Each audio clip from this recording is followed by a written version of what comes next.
Bueno, buenas tardes a todos y todas. Bienvenidos a nuestro seminario de la Sociedad Mexicana de Parasitología. Hoy tengo el inmenso placer y honor de presentarles a la doctora María Esther Orozco Orozco, quien es una de las investigadoras más reconocidas no solo a nivel nacional, sino también internacional en parasitología y sobre todo en el campo de la amibiasis. Sería prácticamente imposible hacer un resumen de las aportaciones de la doctora Esther Orozco. Sin embargo, voy a hacer una semblanza para aquellos quienes no la conocen. La doctora María Esther Orozco nació en San Isidro, Chihuahua. Es maestra normalista por la Escuela Normal del Estado, química bacterióloga, parasitóloga por la Universidad Nacional Autónoma de Chihuahua. Es maestra y doctora en ciencias por el CINVESTAB y ha realizado múltiples estancias de investigación en Estados Unidos, Francia, Israel, Países Bajos y otros países.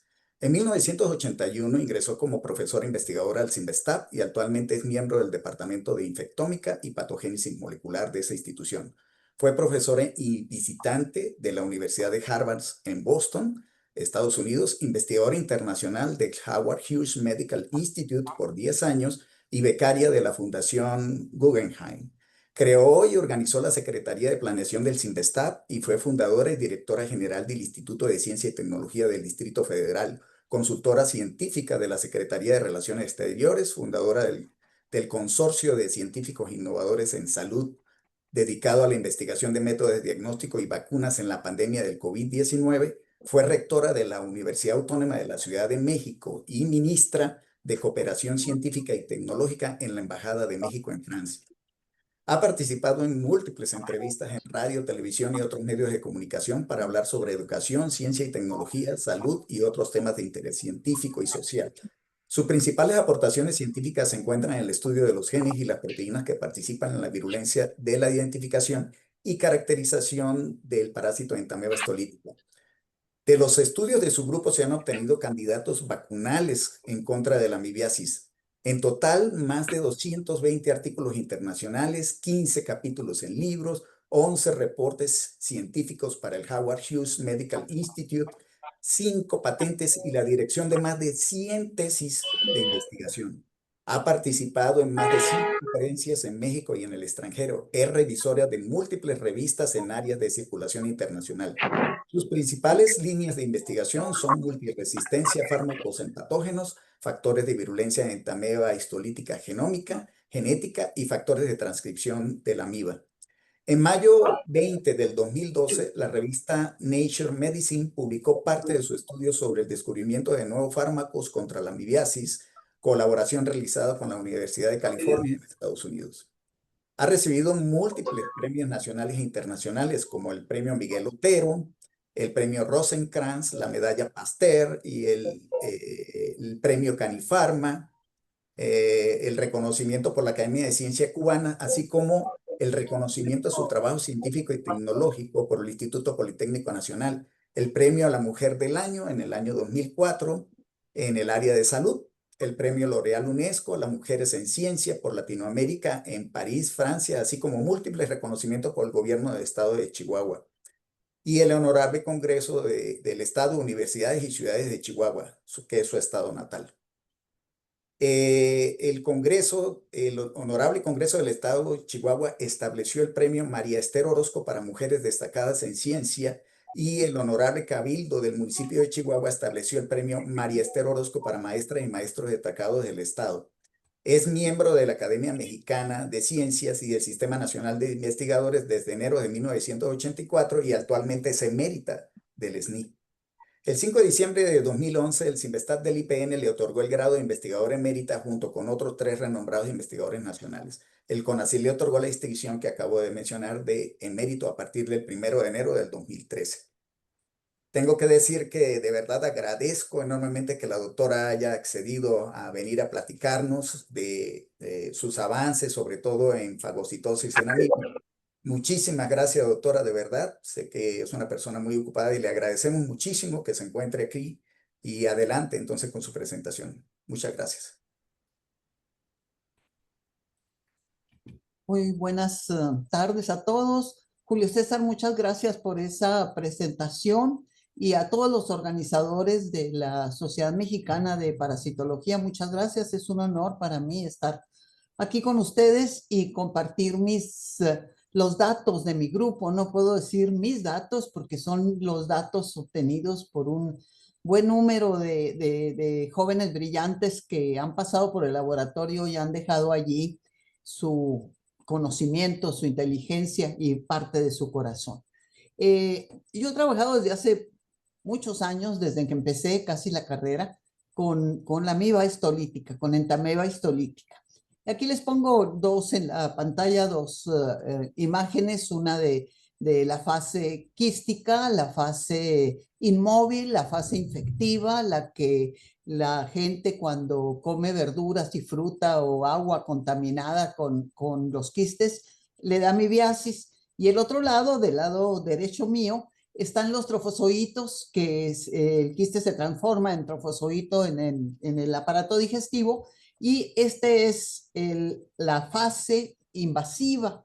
Es una célula muy móvil, el trofozoito extraordinariamente móvil, por lo que la hace para el estudio muy atractiva.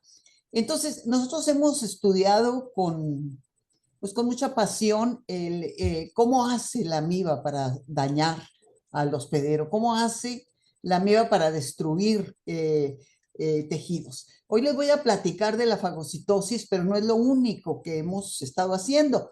Les comento que la amiba no tiene una síntesis de colesterol, por ejemplo, y que tiene moléculas que lo transportan desde el exterior al interior de la célula, y en ese trabajo que fue por la doctora, hecho en mi laboratorio por la doctora Jenny Bolaños, desafortunadamente no va a haber aquí este espacio para platicarlo porque se haría como dicen en mi tierra, un reborujo con tanta cosa. Entonces traté yo de darle cierto orden y solamente les voy a platicar de la fagocitosis. Esta es una historia que comenzó hace 40 años o más, un camino por el cual hemos transitado muchos y nos convertimos estudiantes y profesores, nos convertimos en investigadores científicos, que no es fácil. A veces piensa uno que saliendo del doctorado ya es investigador científico, pero se requiere caminar y se requiere equivocarse y corregir y volver a intentar. Y bueno, para mí ha sido este estudio una pasión y una forma de vida. La amibiasis en el mundo, ¿por qué? ¿Por qué estudiar a la amiba? Pues porque la amibiasis sigue siendo un problema que no es como era hace 30 o 40 años, porque ya está el metronidazol y las drogas derivadas del metronidazol que lo combaten, aunque tienen efectos colaterales muy serios. Pero fíjense cómo la amibiasis se ve aquí en color rojo los países que tienen más de 5% de su población infectada. Y desafortunadamente está estos países en el sur del planeta, en donde están los países más pobres, y México tiene pues también el escaso privilegio de contarse entre estos países. Y por mucho tiempo México fue pues la capital de la amibiasis, ¿no? Los que están en amarillo es del 1 al 5% de la población infectada, muchos países de Europa, increíble, casi todos colocados hacia el este, Turquía desde luego, y lo que está en azul son los países del norte, los países muy desarrollados que tienen menos del 1%. Entonces la amibiasis, como todas las parasitosis, como la mayor parte de las enfermedades infecciosas, es una enfermedad, una infección de los países pobres, porque tiene que ver, como lo saben muy bien ustedes, con las condiciones sanitarias, con tomar agua limpia, con tener verduras que no han sido lavadas o regadas con aguas negras, con que los alimentos sean manejados por personas que tienen una estricta higiene antes de tocarlo. Bueno, como decíamos en la primera diapositiva, los quistes entran al aparato digestivo y en el intestino se transforman en trofozoitos. Es una transformación que, vamos a decir, termina allí, pero que se viene preparando desde que las enzimas digestivas, principalmente el pH del estómago y las enzimas que hay en el estómago, empiezan a disolver la cubierta de los quistes. Estos trofozoitos se adhieren al epitelio intestinal, aquí en esta caricatura, y penetran entre las células. ¿Cómo hacen para penetrar entre las células? Eso es lo que nos ha intrigado desde hace muchos años. Después ya pues invaden el epitelio intestinal y van, de allí pueden ir a múltiples órganos, principalmente el hígado, donde producen absceso hepático amibiano, que si no se trata es normal. En este trofozoito, en este esquema de trofozoito que les pongo aquí, empezamos pensando nosotros, estoy hablando de hace muchos años, pensando nosotros que para adherirse la amiba al epitelio intestinal tenía que tener en su superficie moléculas especiales que le permitieran mantenerse en el epitelio, no ser arrojada con las heces fecales y no ser arrojada con el movimiento peristáltico. Y también otro aspecto, no solo la invasión intestinal, sino la fagocitosis. En esta micrografía confocal les muestro una imagen de un trofozoito tal y como lo vemos a veces, ¿no? Comiendo eritrocitos, que son los que están pintados de rojo, que están allí con un marcador rojo, no corresponde al color de los eritrocitos, sino al marcador que usamos, y la amiba está comiéndoselos, ¿sí? Y si vemos más adelante, vemos cómo está lleno el citoplasma de canales, no sé si los alcancen a ver, pero si los ve uno con cuidado, ve que está lleno de canales, de membranas que se comunican entre sí.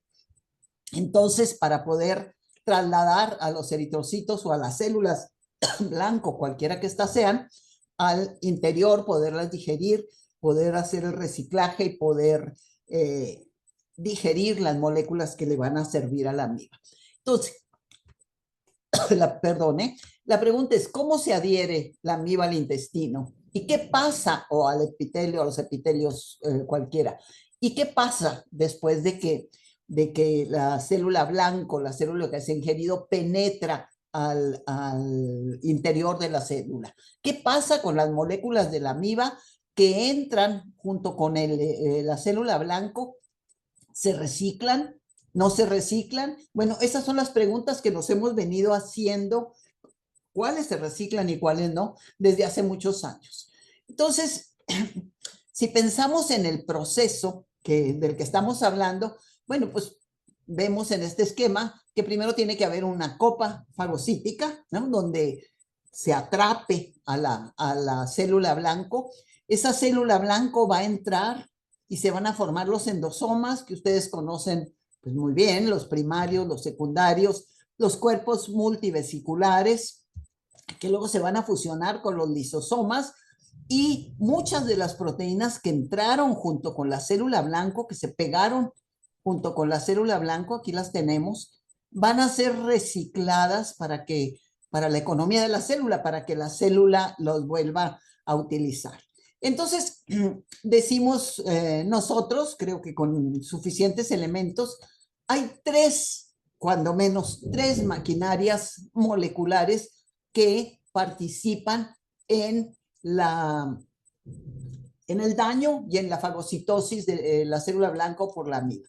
Una maquinaria para la adhesión, una maquinaria para el transporte y otra maquinaria para el reciclaje y la secreción. ¿Y por qué decimos que son maquinarias? Bueno, porque hemos aprendido en el transcurso de nuestro trabajo que no es una molécula, que normalmente o generalmente no es una molécula, no es una proteína la que lleva a cabo una función, sino que la interacción entre varias proteínas son las que permiten que funciones tan complejas como la adhesión, como es el transporte, el reciclaje, etcétera, se lleven a cabo. Bueno, entonces, ¿cómo hacer para identificar esas moléculas? Y la pregunta que nos hicimos también y nos seguimos haciendo y trabajando en ello es, esas moléculas pueden ser candidatos vacunales, nos pueden servir para elaborar una vacuna en contra de la amibiasis. Bueno, entonces usamos las mutantes. Y debo decirles aquí que usamos las mutantes hace, ni debiera decir, hace 40 años, 35, acá está, en el 83, lo publicamos en el Journal Experimental Medicine, cuando no se conocía ni el DNA de la amiba, no se sabía absolutamente nada del genoma. Entonces nosotros usamos estaba yo todavía en el doctorado, por cierto, con Adolfo Martínez Palomo y con el apoyo de Gabriel Guarneros, eh, usamos una estrategia muy sencilla y a mí me parece elegante que sacamos de la literatura. Usamos un mutágeno, el etilmetano sulfonato, que tiene la desventaja que le pega a muchos genes, entonces es muy difícil adjudicar a un gen una función porque son muchos los que están mutados. Y entonces ya con las amibas mutagenizadas, lo que hicimos fue darles a comer bacterias envenenadas. Así las que comieron muchas se murieron, las que comieron pocas, el DNA alcanzó a repararse y por mecanismos que no conocemos. Y entonces esas eran nuestras candidatas a ser deficientes en adhesión y poder compararlas con las que eran muy eficientes en fagocitosis y en adhesión y entonces encontrar las moléculas que nos interesaban. Y efectivamente, encontramos un par de moléculas que estaban acomplejadas, que estaban formando un complejo, una cisteína proteasa y una adesina, que le pusimos complejo EHCP-ADH, que son dos genes, el de la cisteína proteasa y el de la adesina, la que los expresa. Bueno, luego hicimos anticuerpos monoclonales, policlonales también, pero principalmente monoclonales contra estas dos proteínas y encontramos que efectivamente estas proteínas se pegaban alrededor de los eritrocitos, aquí están marcados con un segundo anticuerpo fluorescente, y que seguramente tenían mucho que ver en la fagocitosis. Entonces, dijimos, bueno, si es así, entonces participa este complejo, estas dos proteínas, en el daño que hace los trofosfoditos al hígado, al intestino, etcétera. Y efectivamente, cuando nosotros vacunamos a los hámsteres, que son los animales de experimentación que usamos, con el DNA del complejo, perdone, pero que por cierto, en aquel entonces, todo el mundo me decía, ¿por qué usas DNA? Eso no te lo van a aceptar en ninguna parte. No hay vacunas de DNA de ácidos nucleicos. Y miren, ahora sí hay. Entonces, y bueno, pues intimidan los comentarios que desaniman, ¿verdad? Ustedes ya lo saben. Pero bueno, así con todo intimidación tiene uno que seguir adelante. Entonces, cuando vacunamos a los animales con la mezcla, esto lo hizo Carolina Martínez en el 2009, que ahora está en Tabasco, en la Universidad de Tabasco, eh, promoviendo la investigación, ahí tiene un cargo de funcionaria directora de algo, ¿no? Cuando las vacunamos con este DNA, los hígados de los hámsters aparecieron limpios en comparación con el control o cuando usamos el vector solo o cuando usamos una de los genes. Bueno, esto no, porque está vacunado. Cuando usamos solamente uno de los genes que no está aquí, y hay dos hígados de cada uno de los casos. Entonces, eso nos dijo, bueno, pues sí, sí participan en la virulencia.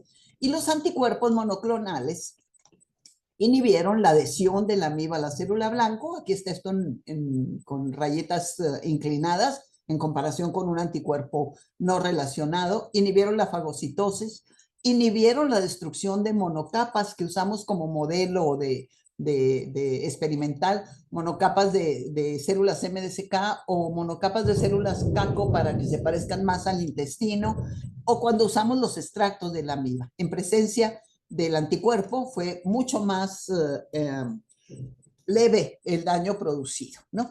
Y desde luego inhibieron la fagocitosis, aquí lo vemos con el anticuerpo, y inhibieron la adhesión. La pregunta, ¿por qué evitan estos anticuerpos que las amibas penetren el intestino? Y aquí hicimos este experimento, este fue Abigail Betanzos, también en mi laboratorio. Estas son monocapas, estas que ven ustedes fluorescentes son las monocapas tomadas de arriba con anticuerpos contra ocludina, que de las uniones, de las tight junctions, de las uniones herméticas, perdón, y aquí está con el anticuerpo antiladecina y entre la cisteína proteasa. Obviamente, estos no tienen por qué reconocer a las células epiteliales en cultivo. Pero cuando los ponemos con los dos anticuerpos juntos y con la proteína recombinante, vemos que se observan alrededor de las células, en las uniones intercelulares. Aquí los vemos y aquí también se ve muy claro. Esta es la cisteína proteasa y esta es la adhesina. Y nos fuimos al microscopio electrónico con anticuerpos contra estas proteínas. ¿Y qué encontramos? Pues encontramos a las proteínas, aquí están los anticuerpos marcados con oro, que se introducen con el tiempo entre las células y llegan a las uniones herméticas, a las uniones estrechas, las tight junction, y siguen por la unión intercelular hasta que llegan a los desmosomas y a todo el tipo de uniones intercelulares. ¿Y eso qué hace? Hace que las células se separen, la proteína hace que las células se separen, aquí se ve muy claro la unión intercelular y se ve cómo ya la proteína ha penetrado al tejido. Hace que se separen y por eso es que vemos ese efecto que está muy descrito de que las células se levantan de las monocapas celulares. Entonces teníamos dos candidatos muy buenos para vacunas, para estudiarlos y para ayudarnos a entender cómo era el proceso de daño. Y teníamos además una pequeña conclusión.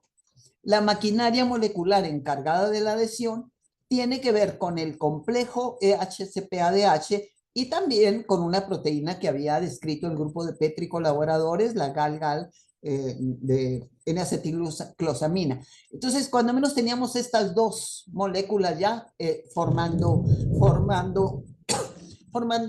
esta maquinaria que, como van a ver, interaccionan, como van a ver más adelante. Nos quedan un montón de proteínas. Hay quimioatractantes. ¿Cuáles son? ¿Se juntan con estas proteínas o no se juntan? Hay opsoninas que preparan a las células para que sean devoradas por la amiba. Hay proteínas de señalización. Hay amebaporos que también están allí. Y la pregunta es, ¿interaccionan con la maquinaria molecular? Porque la respuesta es, todas estas hay, pero no sabemos qué papel están jugando en el proceso de adhesión. Bueno, pero ahora queremos saber penetrar a la célula cuando se ha comido a la célula blanca o cuando ha ingerido al glóbulo rojo o a la célula epitelial. Y en el 2013, Randy Sheckman, James Rodman y Thomas Sudoff les dieron el Premio Nobel de Fisiología porque describieron el sistema de transporte celular y los mecanismos de este sistema. Otra maquinaria, una maquinaria enorme, una maquinaria molecular enorme formada por varios subcomplejos. Bueno, cayó una descarga aquí, menos mal que regresó la pantalla. Y la maquinaria le llamaron Endosomal Sorting Complex Required for Transport. SCORT, por sus siglas en inglés, ¿no? La maquinaria que se requiere para el transporte. Y encontraron que esta maquinaria está formada por varios complejos, ¿no? Le pusieron a uno el SCORT 0, a otros el SCORT 1, SCORT 2, SCORT 3 y proteínas accesorias. Y entonces, fíjense, el SCORT 0 participa en la adhesión. Esto lo vieron en levadura y lo vieron en células de mamíferos, en eucariotas superiores.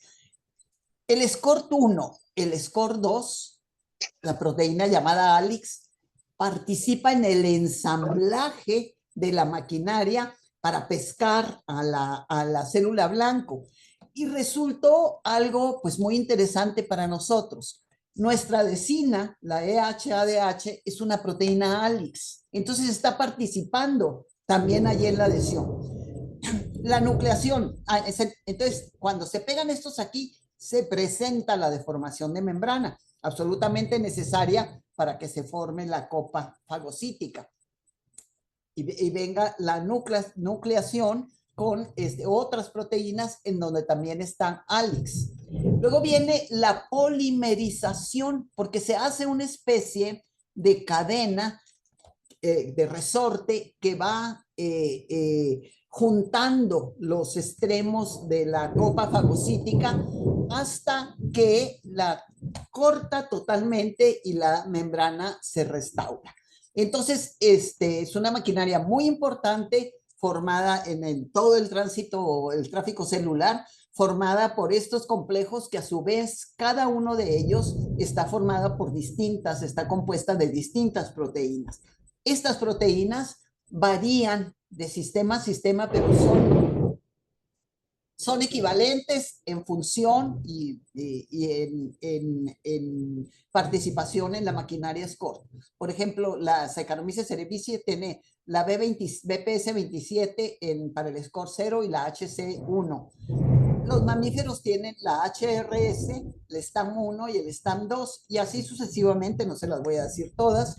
Y bueno, la proteína ALIX, que es la adesina, está presente casi en todos los pasos de la formación del escorto. O sea, resulta una proteína mucho más importante de lo que nosotros le habíamos asignado, que era simplemente la adhesión.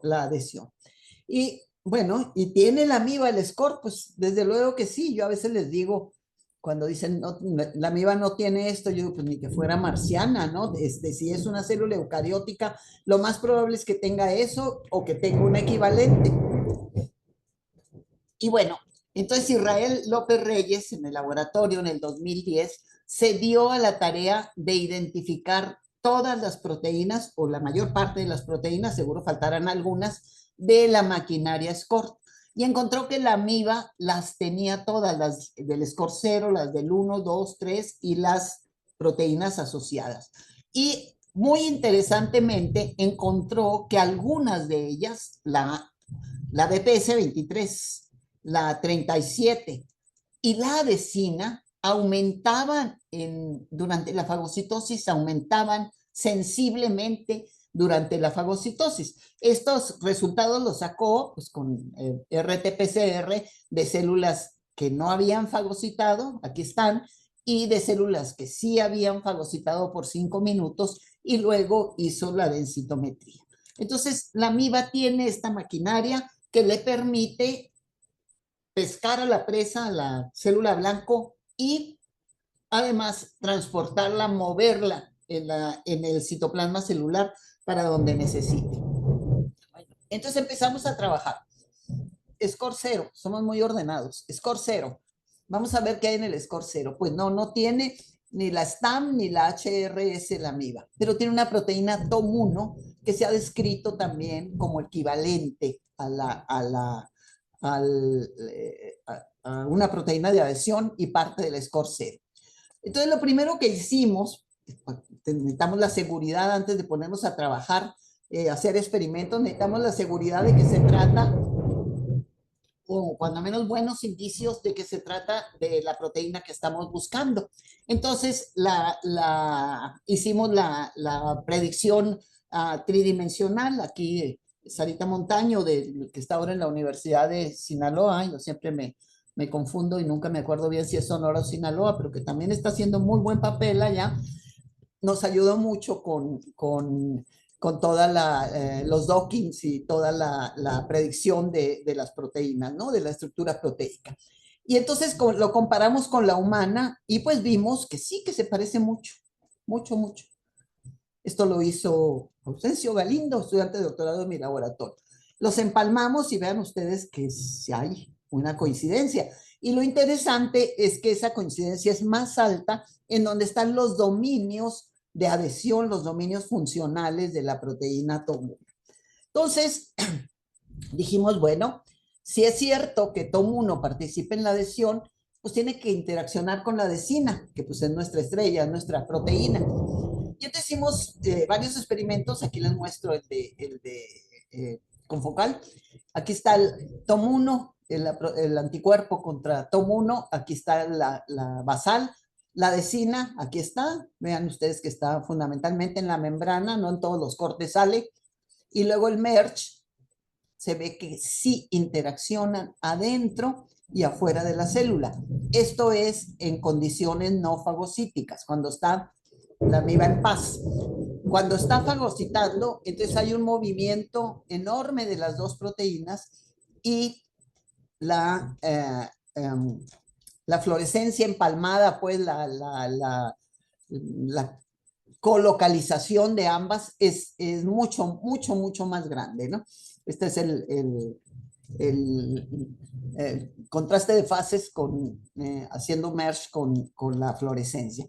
Y a los 60 minutos eso es mucho más claro. Aquí hay un aumento y vemos pues el color amarillo que indica que está el rojo con el verde.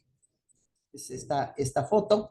Y aquí hay otro de esta, no, de esta foto y vemos también que el color amarillo, rojo, verde está alrededor de los eritrocitos y a los 60 minutos la encontramos también alrededor de los endosomas. Entonces, TOM1 es una candidata muy posible para la adhesión de la amiba a la célula blanco. Luego nos fuimos con el SCORT1. Hicimos el análisis de otras proteínas del SCORT0, pero es demasiado para hablar de eso ahorita. Entonces, el SCORT1 está formado por la 23, la 37 y la 28, ¿sí? Y también Ausencio Galindo, en el 22, hizo la tesis de doctorado en el laboratorio, la de maestría también. Y entonces podemos ver aquí dónde está la 23, todos los...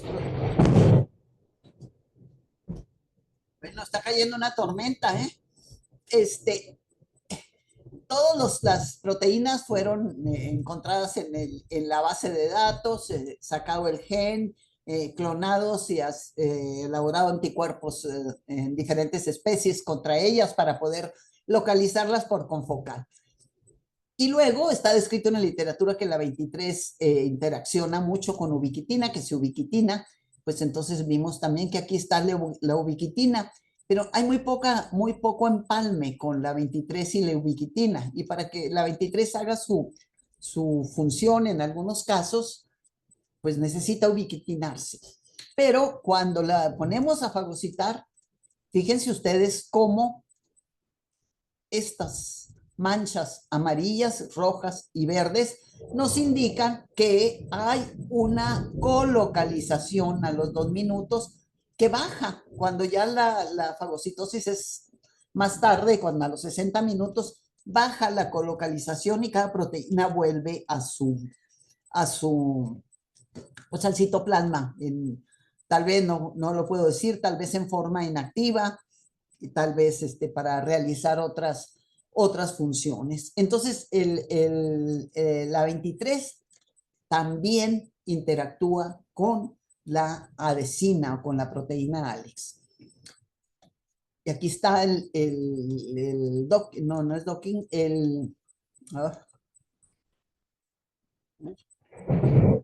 y aquí está el empalme, que generalmente eso lo hicimos la predicción tridimensional, que eso lo hicimos primero, ¿no? Entonces, fíjense, esta es la de la amiba y esta es la humana. Aquí están. Y cuando usamos los dominios, principalmente el dominio de unión a ubiquitina, encontramos que hay una gran empalme de 94% en uno de los dominios y 88% en el otro. Entonces, sí tenemos aparentemente, hasta donde vemos aquí, una proteína bona fide que es parte del SCORT1 en entamedio histolítica y que interacciona con la adhesina. Ahora, ¿qué pasa si sobreexpresamos la proteína?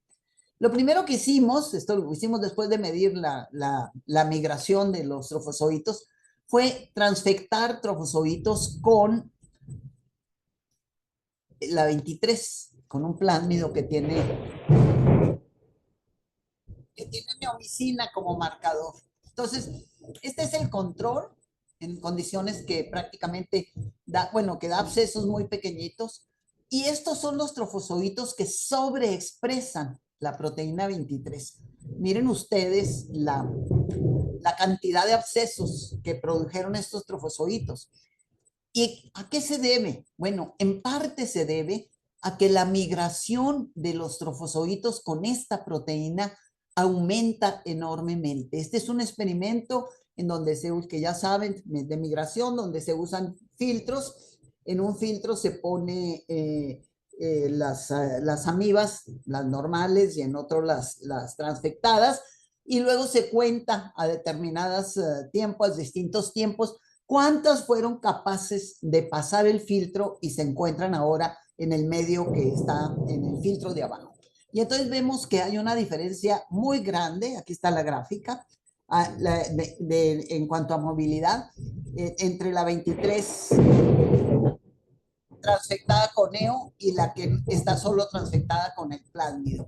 Entonces, para la formación de abscesos, evidentemente que se necesita que la amiba tenga gran motilidad o que tenga motilidad, y la 23 ayuda a eso. O sea, son proteínas que tienen múltiples funciones. Aquí está la gráfica del daño al tejido hepático. Estos son los que fueron inyectados con el plásmido vacío, y estos, o transfectados más bien, y estos son los que fueron transfectados con NEO y con 23. Entonces, definitivamente la 23 es una proteína importante en la expresión de la virulencia de la amiba.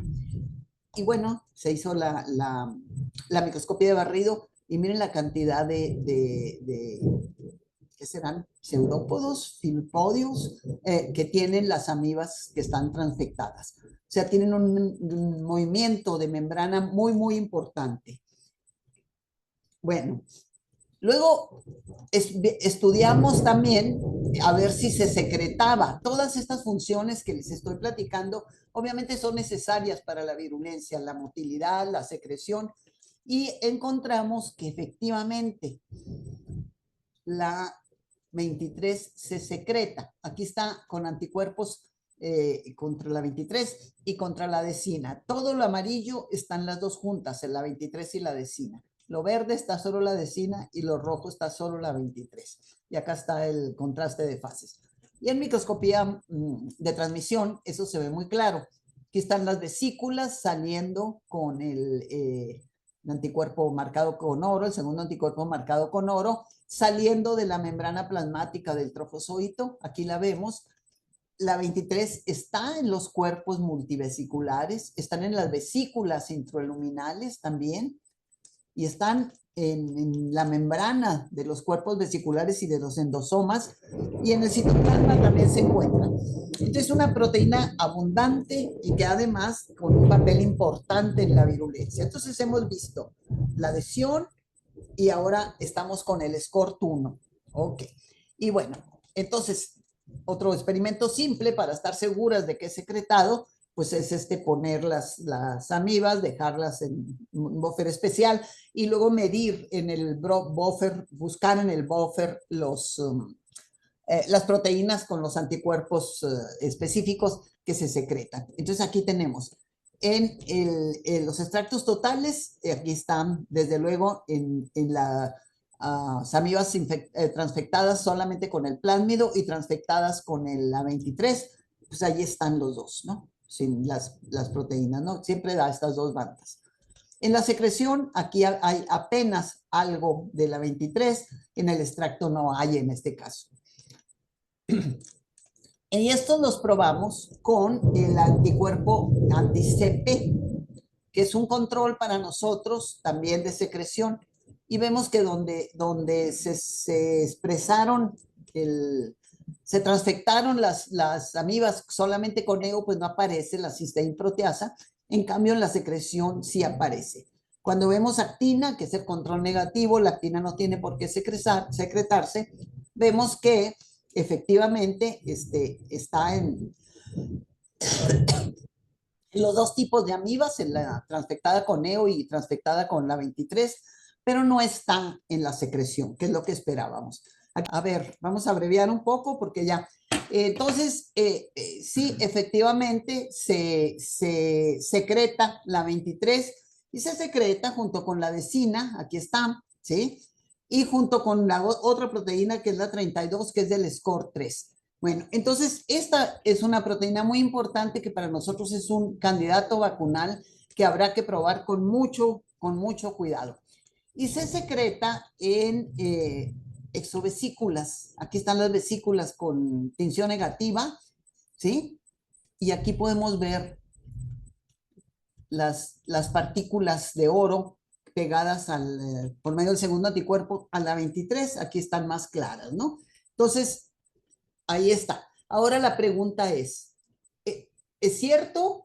O sea, si nos imaginamos una maquinaria como un engranaje, pues el score 0 tiene que interactuar con el score 1, el score 1 con el score 2, con el score 3, etcétera. Entonces nosotros probamos Citom 1, que era del score 0, si se acuerdan, y el 23, que es del score 1, interactuaban. Y aquí vemos que desde que está la amiba sin fagocitar, podemos observar que están en vesículas, las mismas vesículas son muy cercanas cuando menos. Aquí está el contraste de fases. A los 2 minutos, la interacción aumenta y las dos proteínas se colocan alrededor de los fagosomas o alrededor de los eritrocitos. Aquí están los aumentos a los 60 minutos, la interacción aumenta. Entonces, fíjense ustedes que en unos casos algunas proteínas participan y se van a otra parte ya a tiempos largos de la fagocitosis, ya no las vemos tan abundantes y en otros casos permanecen en el proceso de fagocitosis. Bueno, entonces el score 2 en entameia histolítica es otra vez la misma historia. El score 2 está formada por una proteína BPS 25 en el centro y que tiene pegada a la 36 y a la 22.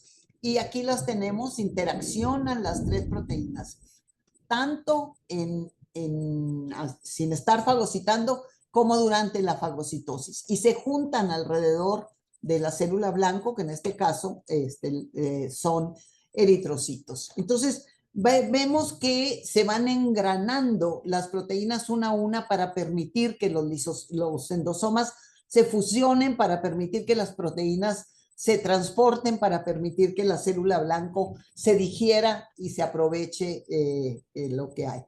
Sí, entonces, ahora, la pregunta otra vez, ¿se asocia con el score 1 o el score 2? Teníamos todas las proteínas, nomás era cuestión de probarlas. Usamos la 23 y usamos la 36, que es una proteína del score 2, y entonces vemos que también se asocia. Este es a tiempo cero, no hay casi asociación, muy poca, pero en cuanto empieza a fagocitar, hay una interacción muy fuerte entre las dos proteínas.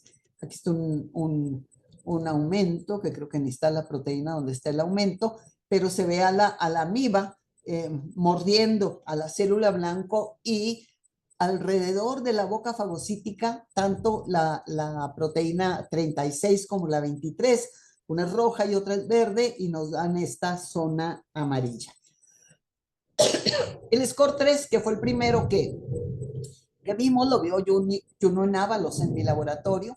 Y entonces el score 3, que es también muy importante, está formado por 4 proteínas, la BPC2, la 20, la 24 y la 32, y todas las tiene la amiba. Todas hicimos el mismo proceso, la tridimensión de la proteína, el esquema tridimensional, hicimos los dockings en todos los casos, y entonces estudiamos también el score 3. Y el score 3 es el que forma ese anillo, esa espiral que constriñe la boquita fagocítica para que el endosoma quede dentro y la membrana se vuelva a sellar.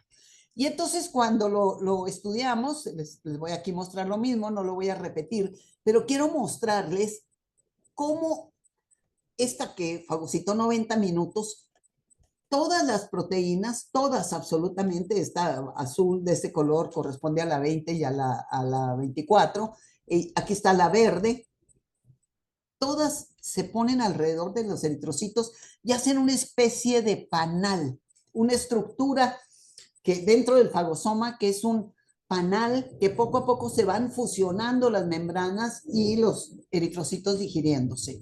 Bueno, aquí se los quiero mostrar con mayor claridad, ¿no? Que están por pares, lo que llamamos el complejo 1, el subcomplejo y el merge, y vemos que también hay una colocalización que nos da el color amarillo. Y aquí está el fagosoma, aquí está, y aquí están alrededor las proteínas que corresponden al score 3. Aquí volvemos a ver el panal. Miren ustedes cómo la 24 y la 20 están dentro de estas vacuolas, mientras en estas vesículas que seguramente tienen eritrocitos, mientras que la 2 y la 32 están afuera. Entonces, eso nos permitió hacer un esquema. Yo se fue a Alemania y allá pues tienen una metodología muy padre, ahorita se las muestro. Y entonces, para ver si lo que estábamos nosotros prediciendo era cierto, que la 20 era la primera que se pegaba a la vacuola, que se iba a cerrar, al endosoma, que se iba a cerrar. Después la 24, posteriormente la 32 y al final la 2. Y la pregunta es, ¿por qué ese orden? ¿Sí? Bueno, aquí está también que se asocia con el score 2. Aquí lo vemos, ¿verdad? Aquí durante la fagocitosis usamos el 25 y la 20. La 20 es del score 3 y la 25 del 2. Y aquí vemos que también hay una asociación. O sea que la maquinaria se engarza proteína a proteína para poder hacer eh, su trabajo. Y entonces sobreexpresamos la 32 y miren cómo aumenta la fagocitosis, ¿sí? También la sobreexpresamos usando el plásmido peneo, que es lo que más se usa, con el gen y sin el gen. Y vemos aquí cómo realmente la proteína 32 se expresa mucho más en donde está obviamente transfectada. Y vemos también que la fagocitosis aumenta en las amibas transfectadas, ¿sí? Bueno, pero lo que les quiero enseñar es que cuando hacemos la microscopía confocal, este es el control, transfectada con el plásmido, y esta es la amiba transfectada con la 32. Y miren estos chichones que hacen aquí y que desde luego se tiñen con el anticuerpo anti-32. O sea, aquí está el anti-32 formando nuevas vesículas, iniciando la formación de nuevos endosomas. Y esto ya nos muestra que efectivamente la 32 es la encargada de hacer esta espiral para constreñir la vacuola del endosoma, cortarlo y separarlo de la membrana. Que están los diferentes tipos de estructuras que encontramos y miren esta espiral, todas pues son la misma, nomás que son cortes diferentes, ¿no? Entonces, este experimento quería mostrárselos. Se fue John Wen a Berlín y allí tienen un sistema que consiste en hacer vesículas lipídicas con la composición lipídica de los endosomas. Y entonces allí se puede estudiar muy bien o se puede uno acercar más a saber qué es lo que hace cada una de las proteínas. Entonces, primero la pusieron la vesícula pintada de rojo, la membrana de la vesícula, aquí está de rojo fluorescente, aquí no hay nada, pues aquí está rojo, aquí está cuando le agregan la proteína 20 activada. Estas proteínas están en el citoplasma y para poder hacer su estructura y su función hay que quitarles un pedacito, se activan perdiendo un pedacito. Entonces aquí está la proteína activada y vean ustedes cómo el verde, que está marcada la proteína con verde, se pega con el rojo y nos dan estas vesículas ahora naranjas, ¿sí? Si le ponemos la 32, si le aumentamos la proteína recombinante, son todas estas proteínas, obviamente, que no lo he dicho, ¿verdad? Si le ponemos la 32, se empiezan a formar las vesículas intraluminales, ¿sí? La 32 ayuda a que se formen las vesículas intraluminales, seguramente dentro de los cuerpos multivesiculares. Y aquí vemos a las dos proteínas en naranja, aquí están. Y si le agregamos la proteína que sigue, que es la 24, en el esquemita que les había encontrado, entonces aumenta la producción de estas vesículas o vacuolas, vesículas intraluminares. Y cuando le agregamos la 2, que es la última, que no la veo aquí, entonces el tamaño de las vesículas se uniforma. Entonces, cada proteína tiene una función, es increíble. Y es increíble también que esas funciones se puedan reproducir de esa manera in vitro, porque pues, nos muestra lo que es la naturaleza, ¿no? Aquí están las gráficas de las vesículas, las GUF, son vesículas gigantes unilaminares, por sus siglas en inglés. Aquí están y el número de vesículas que va teniendo cada una de acuerdo con las proteínas que les vamos agregando. Y cuando ya agregamos la 20, la 32, la 24 y la 2, entonces vemos que aumenta el número, pero también que el tamaño se hace más uniforme. Estos son los controles que ahorita no vienen al caso, es decir, los controles son cuando no está activada la proteína o cuando quitamos alguna de ellas, ¿no? Bueno, entonces la segunda maquinaria es el SCORT, que permite el tráfico el tráfico vesicular, la función de las vesículas, la separación de las proteínas para dirigir cada una donde va. Y por último, el retrómero, que pues, es una maquinaria muy simple, pero muy importante.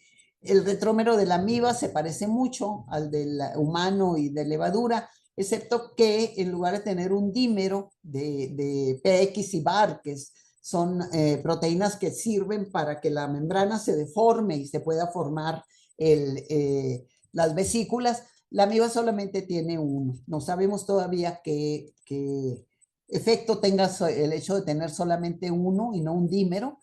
Y estudiamos la proteína 35, que es esta proteína grande roja que se pega a la proteína BPS 29 y a la BPS 26 en el otro extremo. O sea que el retrómero normalmente tiene 5 proteínas, ¿sí? Estos son las que reconocen a la carga y estas son las que producen la deformación de membrana. Desde luego, pusimos aquí a RAB7 para que no se nos olvide que no actúan solas. La célula tiene muchas moléculas que actúan como chaperonas, como transportadoras, como activadoras, etc.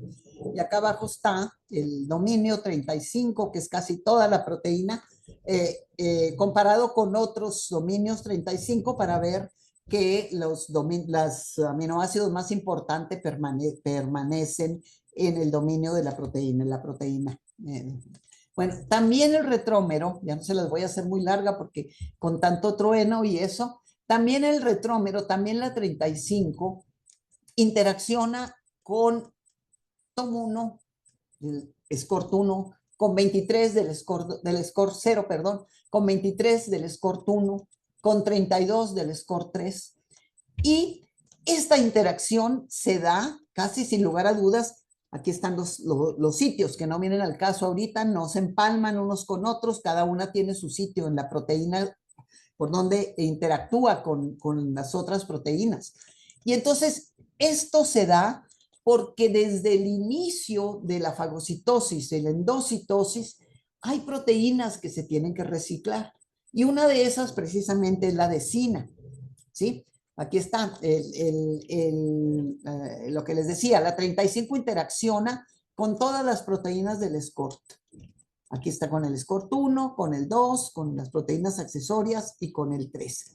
Y el retrómero tiene interacciones, esta cosita rosa, con todas las proteínas. ¿Y por qué? porque tiene que recoger las proteínas que se vayan a reciclar, porque tiene que clasificar las proteínas que se vayan a secretar, porque tiene que mandar al aparato de Golgi otras proteínas. Aquí está la inmunoprecipitación, en todas se hizo inmunoprecipitación para mostrar que efectivamente están en un inmunoprecipitado todas las proteínas, las que nosotros probamos desde luego, pero que todo, hay al menos un miembro de los del score 0, score 1, score 2, score 3. Bueno, entonces interacciona con la adesina, fuertemente interacciona con la adesina. Es esta raya amarilla que ustedes ven aquí, porque la adesina está en rojo y la 35 está en verde. Sobre todo durante la fagocitosis hay una interacción muy fuerte. Eso nos hizo pensar que la 35 recicla, o el retrómero recicla a la adesina.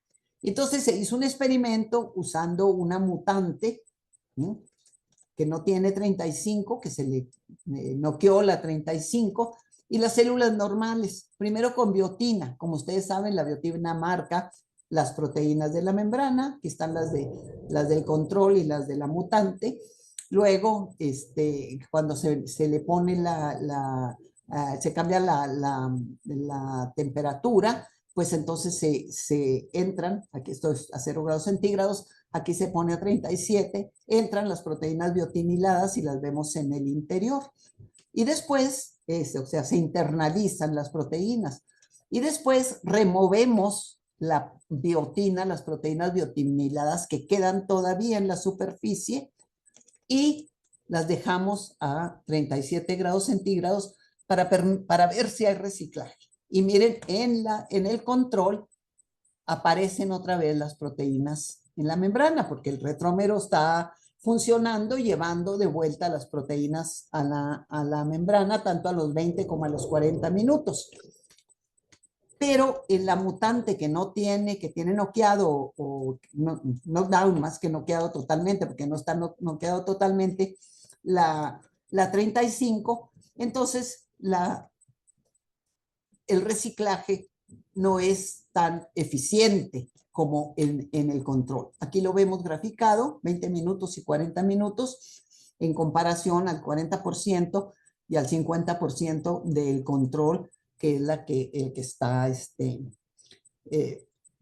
que está, que tiene la 35 viva, ¿verdad?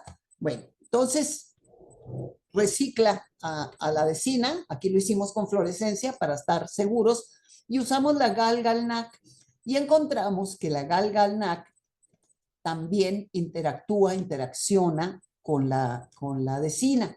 Aquí lo vemos más claro arriba del contraste de fases. ¿Sí? En cambio, en la mutante, esto es en el control, en cambio en la mutante no hay esa interacción, ¿sí? Y acá atrás acá abajo es un experimento que hizo Jocelyn Díaz, dice Rosario Javier, está mal porque es de Jocelyn Díaz. Aquí están Jocelyn Díaz, que hizo Jocelyn Díaz con amibas tratadas con citocalacina para parar la síntesis de proteínas y ver lo que pasaba. Entonces, cuando se para, porque aquí todavía quedan las proteínas que ya estaban sintetizadas, entonces esas se pueden reciclar. Pero cuando ponemos la citocalacina, lo que sucede es que las proteínas se concentran en este tipo de vacuolas y no aparecen ya recicladas en la membrana. Entonces, esa es la otra maquinaria de la amiba. Y desde luego, si el 35 es tan importante, pues también quisimos ver qué pasa con la virulencia. Y aquí está el efecto del knockdown en el gen 35 de virulencia. Miren los abscesos del control de los hígados de hámster, y miren cuando la 35 está knockdown, o está noqueada, perdón, como los 6 hígados, los 5 son 5, tienen abscesos mucho más pequeños que esto. ¿Y qué pasa con la motilidad? Si decíamos que es importante, pues en la que está noqueada, en la que se le hizo knockdown, hay muy poca motilidad, muy pocas amibas traspasan el filtro para llegar al otro lado, indicando que su migración es muy lenta y el control, pues pasan muchísimo.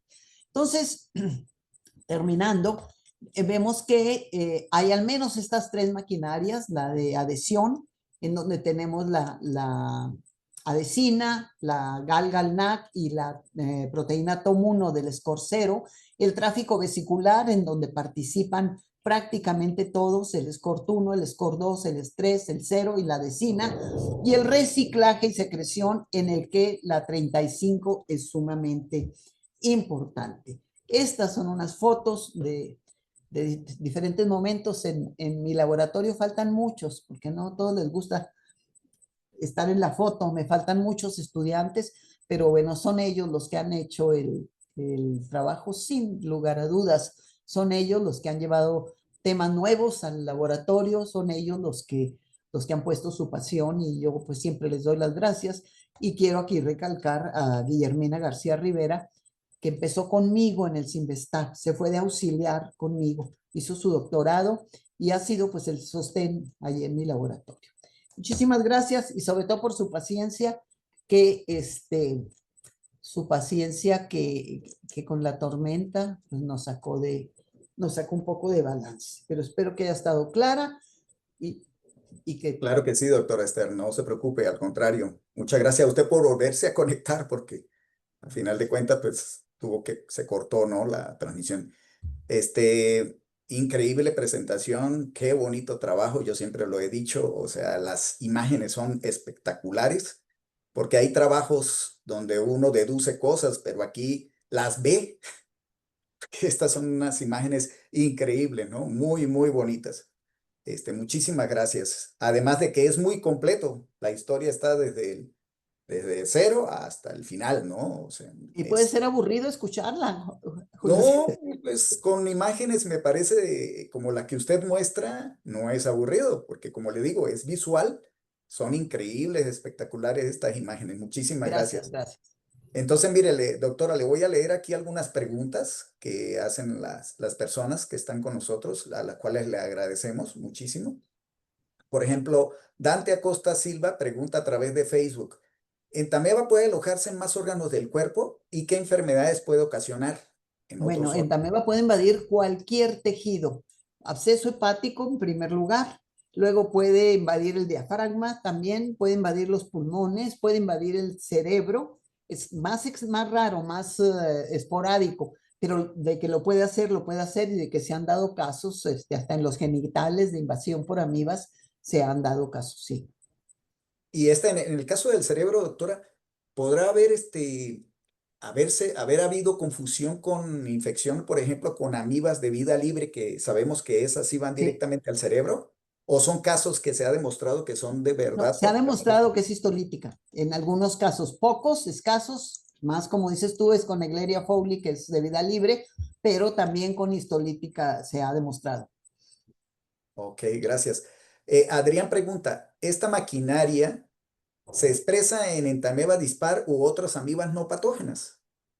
No sé, pero digo, no tengo experimentos para mostrar eso, pero puedo decir que sí, porque es una maquinaria que además de participar en la fagocitosis, participa en endocitosis de otro tipo de moléculas. O sea que la nutrición es digamos, es la base de la fagocitosis, es la razón o la causa, no sé qué palabra usar.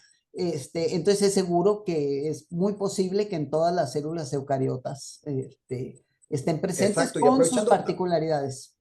aprovechando la pregunta de Adrián, eh, entonces, por ejemplo, en las amibas en las cuales se noquearon algunas de estas proteínas, ¿tienen afectaciones en la viabilidad o, por ejemplo, en el No, crecimiento de no, los no, no, tejidos? no. Todas las amibas cuando las usamos para trabajar tenemos cuidado de checar que la viabilidad funciona, ¿no? Algunas crecen más lentos, algunas mutantes crecen más lento, pero están viables, ¿no? Excluyen azul de tripano. O sea que el knockout de alguna de esas proteínas no necesariamente altera toda la funcionalidad del sistema, tal vez. No necesariamente altera la fagocitosis, la funcionalidad del sistema está bien dicho, sí. Ok. También pregunta Adrián si en amibas de vida libre se expresarán. La misma respuesta, ¿verdad? La misma, sí.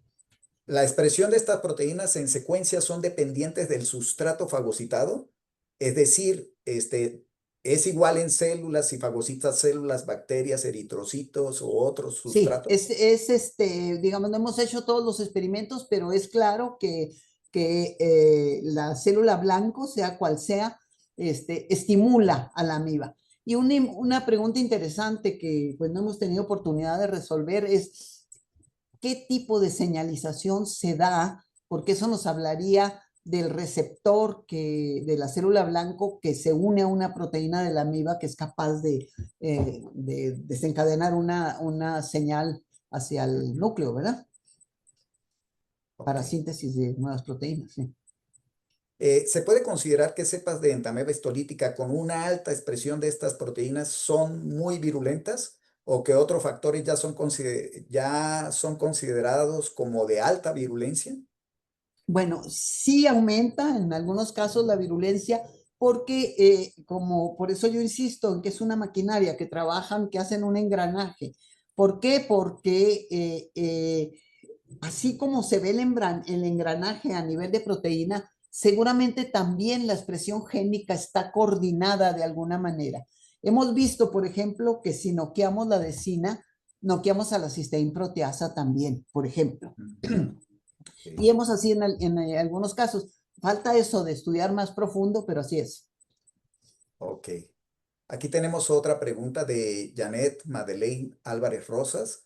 ¿Qué métodos son más sensibles y específicos para el diagnóstico de entamoeba histolítica? Y si se crea una vacuna, ¿qué proteína debería de tener esa vacuna para ser eficiente o efectiva? Bueno, nosotros le apostamos y creemos y le hemos probado mucho a la decina. Inclusive hemos visto fragmentos de la decina, hemos usado diferentes fragmentos de la adecina, eso lo hizo Gine en mi laboratorio, que ahora está trabajando en una empresa privada, y creemos que es una buena candidata vacunal. Entonces, pues vamos a seguir trabajando por ese rumbo, a ver hasta dónde llegamos. Aprovechando esa pregunta, yo iba a preguntar precisamente si la decina, la GalNAc, que es la lectina con afinidad a N-acetilgalactosamina, participaba en el proceso y demuestras que sí, ahí está. Sí, sí, sí, Entonces, sí, sí. pero ella participa en todo el proceso igual que como lo hace No, Alex. eso no lo vimos porque, bueno, pues pues eso no hubo tiempo, son muchas proteínas, entonces lo que sí vimos es que se pega nos interesó verla nada más como parte de la maquinaria de adhesión. Yo creo que una vacuna contra las dos adhesinas sería muy eficiente, ¿no? Eso se ha pensado, se ha planteado. Podría ser, no lo he contemplado, pero sí podría ser. Ujú. Aquí Emma, la doctora Emma Saavedra pregunta, ¿esta maquinaria funcionaría de la misma manera cuando la amiba está interactuando con las células de tejidos sólidos, como es el caso del hígado? ¿O Sí, funcionaría mejor con células como las bacterias presentes en el lumen del intestino? no, sí, creo que sí, porque es el proceso de nutrición de la amiba que desencadena todo esto. Sí, diría yo, sí. O Aunque no sea, lo hemos hecho con detalle en el hígado. en el tejido también funcionaría igual, pues, en el Lo hígado. hemos hecho en tejidos de dos dimensiones, en células en monocapas de células epiteliales. Sí, En monocapa de célula.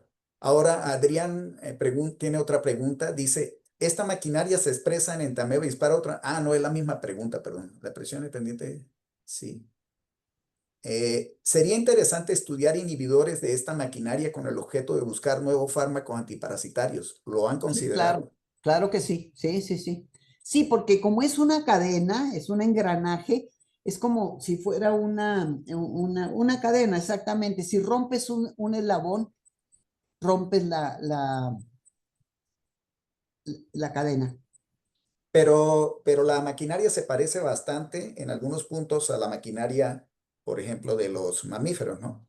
¿Un Sí, inhibidor podría afectar entonces o tener consecuencias adversas al se parece utilizarlo? bastante, pero no enfaticé mucho porque no quería ya tomar más tiempo, pero tiene diferencias. O sea, digamos que la estructura terciaria de las proteínas son muy parecidas, pero cuando ves las secuencias de aminoácidos, entonces te das cuenta de que hay diferencias y que hay fragmentos que puedes utilizar específicamente contra la amiga. Ok, eso es muy, muy bueno. Sarita Montaño comenta en Facebook, muchas gracias por compartir esos conocimientos, doctora, de verdad. Y Guillermo Valderas dice que excelente información, es muy Muchas bueno. gracias y saludos a todos y gracias por conectarse, ¿verdad? Sí, déjeme preguntar a ver si alguien más tiene alguna pregunta que quiera hacer directamente a la doctora. Sí, Salvador Hernández Martínez tiene una pregunta, doctora. Adelante, Salvador. Doctora Orozco, muchísimas gracias por su plática. La verdad, las pocas oportunidades que he tenido en escucharla siempre me han agradado mucho. Yo no trabajo con amibas, pero la recuerdo mucho de Simvestab. Yo soy de aquellos egresados del Departamento de Patología Experimental y Ajá. disfrutaba mucho sus pláticas y concretamente mis preguntas creo que son más existenciales y de desconocimiento porque me alejé hace mucho de las amibas, lo que aprendí fue allá en aquel departamento de patología experimental. Y recuerdo aquellas reuniones en el Centro Médico Nacional en el siglo XXI, cuando se discutía mucho de las amibas patógenas, no patógenas, que si era una o que si eran dos especies. La pregunta le vuelvo a repetir, es un tanto existencial, porque después he leído unos trabajos no muy viejos como aquellas pláticas allá en el siglo XXI, pero son del 2000 o algo así, sobre todo en África, ¿no? En Costa de Marfil leía un trabajo donde, o varios trabajos ya, cuando los publican son estudios epidemiológicos y la gente no se atreve a hablar de que si son patógenas o no, de que si son dos especies o no, y las manejan así, dicen, bueno, acá hacemos el estudio epidemiológico y nos referimos de manera indiferente e histolítica e dispar, ¿no? Y lo que veamos es amibiasis. Entonces, no sé en qué terminó aquella historia. No, no, Y no, la no, no. otra Bueno, pregunta de una vez se la hago, doctora. También de aquellos tiempos me quedé y no supe si resolvieron algo respecto a que si las amibas, una vez que invaden órganos como el hígado, pueden reproducirse allá, si hacen o no mitosis, y si no la hacen, que fue hasta donde yo me quedé, ¿qué factores podrían ser responsables de, pues la amiba no se muere, está allá, pero tampoco hace ya mitosis? ¿Qué sería lo que hace que ya no haga mitosis allá en aquellos órganos? O no sé si ya descubrieron y ya lo hace. no, no, Gracias, casi no doctor. se ha estudiado el tema de la división de las amibas, que es un tema muy interesante y se ha estudiado poco, muy poco. Son complicadas, todavía no podemos definir cuántos cromosomas tiene y ni localizar los Sí, lo genes en sé. los cromosomas y son muy complejas. Y respecto a la primera pregunta, Rafael, digo, Salvador, déjame decirte que, bueno, yo sostuve todo el tiempo que las amibas cambian, que las amibas pueden ser en un momento patógenas y en otros no patógenas, y que era muy arriesgado y no había evidencias científicas para decir que se trataba de dos especies. Y resulta que, bueno, pues como hablo tan fuerte y tan norteño, pues eso se polarizó mucho y se volvió pues ahí un pleito que Sí, no iba a lo conducir recuerdo. científicamente a nada. Entonces, bueno, pues yo ahora digo, bueno, si creen que son dos especies, pues son dos especies. Yo creo que no hay suficientes evidencias para separar las dos especies, pero tampoco es un tema ya en el que yo quiera empeñarme. Mira, una vez se politizó tanto que fue hasta chistoso, que una vez el doctor Aker, un inglés destacado, Sí. estábamos en la discusión ahí en el centro médico, como dices tú, en un congreso, y se paró y entonces agarró el micrófono para dar su plática y dijo, lo primero que quiero decir es que las amibas son inmutables, dijo en inglés. Y dije yo, sí, se acabó la discusión, está bien, está bien, todo bien. Entonces, eso es. Y la mitosis no está muy estudiada en la amiba, la división no está, y es importante estudiarla porque, pues porque hay que conocer los secretos del DNA, ¿verdad? De la amiba y de cómo Claro. se replica y cómo, en fin, todo, ¿no? Ujú. Incluso, Gracias. doctora, en algún Comentario. momento, gracias, Salvador. Incluso, doctora, en algún momento se decía que las amibas que van al hígado son diferentes de las que se quedan en el intestino. No se sabe tampoco, yo creo que no. Yo creo que las amibas llegan al intestino y de ahí pasan al hígado, porque pues tampoco se ha descrito una vía como para que lleguen directamente al hígado. Entonces, es posible que cuando llegan al hígado, según mi punto de vista, no tengo evidencias científicas, pero según lo que yo creo, según mi hipótesis, cuando llegan al hígado hay factores allí del hospedero, en la sangre, en quién sabe dónde, en las células, que provocan la activación de algunos genes de la célula que las hace más virulenta, porque si tú tienes una cepa que ha perdido la virulencia y la inyectas en hígado, Ujú. lo puedes Sí, inyectar directamente, desde luego, la recuperas y ya es mucho más virulenta. Entonces, todo eso falta. Y es una pena porque es una pena que antes había mucha gente que estudiaba las amibas, ahora hay poca gente, se pierden de un bicho fantástico, realmente increíble, pero ahí va, y vamos de un avanzando de a organismo poco. tan fascinante para estudiar, Sí, sobre sí, todo también por lo que representa en cuanto a lo antiguo que es, ¿no? En la aparición, en sí, la evolución. exactamente. O sea, tienen maquinarias que representan lo que se fue, digamos, en un principio, lo que se desarrolló en un principio en las células para hacerlas funcionales en cuanto a ello. Exactamente. ¿Eh? Elia Azuarrita de Facebook comenta que es un trabajo muy bonito, muy lindo y que siempre es de muy interesante y mucho aprendizaje escucharla, doctora. Muchas Dice, ¿cómo, gracias, Eli. dice, Eli, me ¿cómo son los dijiste. patrones de expresión de los genes que codifican para estas proteínas de la maquinaria en modelos relacionados con virulencias como explantes de colon? Eso no lo hemos hecho. Eso no. Sí, también estamos pensando y queriendo, pero el tiempo se viene encima y se mete uno en tanta cosa que estamos ver cómo se corregulan esos genes, cómo se expresan, Ujú. si hay alguna cosa que haga que se expresen todos juntos o que se apaguen o, en fin, Ok. no lo hemos hecho. Y, ok, Adrián dice, ¿cuáles son las futuras acciones o proyectos de este trabajo? O sea, como continuación, creo. Pues la vacuna, vamos a decir, vamos a soñar todos que vamos a tener la vacuna. Ahora que está tan de boga lo hecho en México, vamos a soñar que podemos hacer una vacuna en México contra la Eso amibiasis. estaría genial, excelente. ¿Alguien más tiene alguna pregunta para hacer a la doctora de manera directa? Si no, yo aprovecho a preguntar algunas cosas relacionadas con el proyecto directamente, doctora, como por ejemplo la fagocitosis, pero también está descrita en la amiba la trogocitosis y la he estudiado Mm. muchísimo, pues Tomo, ¿no?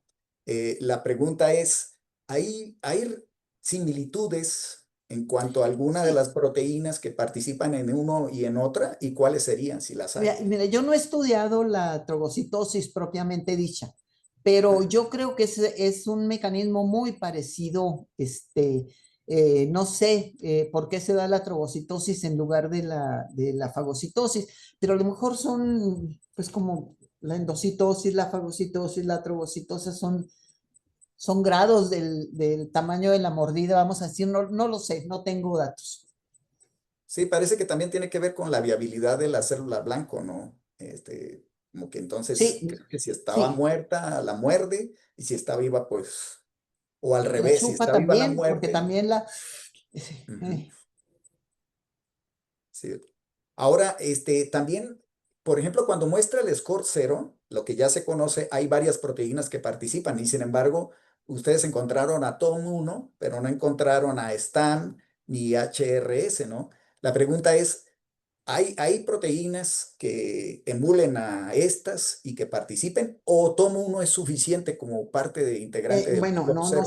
no sabemos si es suficiente. Mira, lo que pasa es que las proteínas de las amibas tienen, a veces son absolutamente, no absolutamente, difieren mucho de las proteínas canónicas, de la secuencia canónica. Sin embargo, cuando haces la estructura tridimensional, ves que tienen fragmentos importantes que se mantienen, que son precisamente donde están los sitios activos, los de unión a otra proteína, los de, en fin. Entonces no sabemos si hay otras, porque bueno, las buscamos de la manera como se buscan canónica y no las encontramos, entonces dijimos, bueno, vamos viendo Tom 1, porque estábamos leyendo sobre Tom 1, sí. O sea que puede ser que estén ahí algunas proteínas que no se Puede han ser que estén identificado. allí, que también participan y que nosotros no las hemos encontrado, desde luego, sí. Ok. En el caso de los experimentos de sobreexpresión, por ejemplo, con la 23, la Sí, sobreexpresión llevó un aumento de migración, pero también llevó un aumento en la fagocitosis. también un aumento en la fagocitosis, en la destrucción de las monocapas, en la producción de abscesos. Sí, es una proteína que participa en la virulencia muy fuerte. Y bueno, yo creo que posiblemente vuelvo a lo mismo. Hay que pensar en interacciones siempre. No se trata de que ella per se participe, sino que es capaz de aglutinar otras proteínas que tienen que ver con esos eventos o Exacto. Entonces es activarlos. una cascada, ¿no? Digamos, Una entonces cascada, una exactamente, esa es lleva la a la palabra. otra. Sí. Que eso está muy bonito. Ahora, fíjese que la 23, bueno, se secreta, dice que se secreta. ¿Sabes si se secreta en vesículas extracelulares como exosomas? En exosomas, sí, en exosomas. Nos faltan experimentos de medir muchas para poder sacar un promedio y eso, pero sí, hemos visto que están en partículas del tamaño de los exosomas, Que sí. parecen Nosotros hemos hecho análisis proteómico de algunas vesículas extracelulares de la amiba y fíjese que la que hemos encontrado es la 33. No sé si puede comentar algo de ella, porque creo ¿La que qué? ¿Cuál? no la 33, la BPS 33, dice. Esa no la tengo, sí la tengo. No, creo que no, creo que mencionó la 36. Entonces no La sé si esta 36, es. bueno, son todas esas que tienen BPS, pues son vesículas, proteínas de vacuolas, ¿no? Que están, sí, Sí, pero no tengo datos de la 33. ok, pues si en algún momento le sirve esa información, doctora, pues con gusto Ándele, pues, ok, te la ¿cómo puedo no? Sí, compartir con todo gusto. te tomo la palabra. Ok, gracias, doctora, muy amable. ¿Alguien más tiene alguna pregunta? A ver, si aquí Adrián pregunta, ¿en esta amiba se ha descrito un proceso de comunicación celular a través de microvesículos de exosomas? Y Sí, decir, pues sí. Sí, sí, en ese sí, no caso está bien hasta se ha descrito demostrado. tampoco, ¿eh? Faltan muchas cosas por estudiar, ¿no? Sí, Sí, sí, hay un trabajo, bueno, ayudando ahí a colaborar con esto que pregunta Adrián, un trabajo que demuestra que parece que se pasan incluso información para enquistamiento, es ¿sí? Y posible. también, Mira, nosotros tenemos unas fotos viejísimas, yo ahí la tengo una en mi oficina, donde se ve un túbulo entre una amiba y otra amiba por donde está pasando DNA, pero cuando hicimos la publicación se vinieron encima y, ay, qué sé qué dije, ya me muere también, vamos buscando otra cosa. como Sí, pero tipo conjugación, ¿no? Bacteriana, ándale, casi. una cosa sí, ¿eh? Pero Sí, quién sabe. es muy tremendo. Sí, le iba a decir a Adrián que también nosotros, por ejemplo, hemos visto que la amiba pasa información a células blancas como los neutrófilos a través de esas vesículas Ah, qué extracelulares. interesante, ¿eh? E incluso afectan la funcionalidad del neutrófilo. Y Adrián pregunta, ¿se ha visto alguna relación entre la presencia de la amiba y cáncer hepático? No tengo datos, Sí, no tengo datos. sí, eso yo tampoco. La verdad, eso sí no lo he escuchado. Entonces, ¿alguien más tiene alguna pregunta que hacerle a la doctora? Si no, pues doctora, extremadamente agradecido de verdad por su Al trabajo. contrario, Julio De César, ¿qué veras, crees?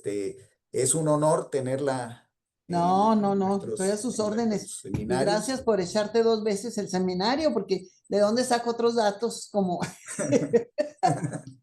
eh? No, está increíble, de verdad, le agradezco mucho. Le voy a leer, doctora, la constancia que le otorgamos. Dice la Sociedad Mexicana de Mejor Parasitología. mándamela por correo, ¿no?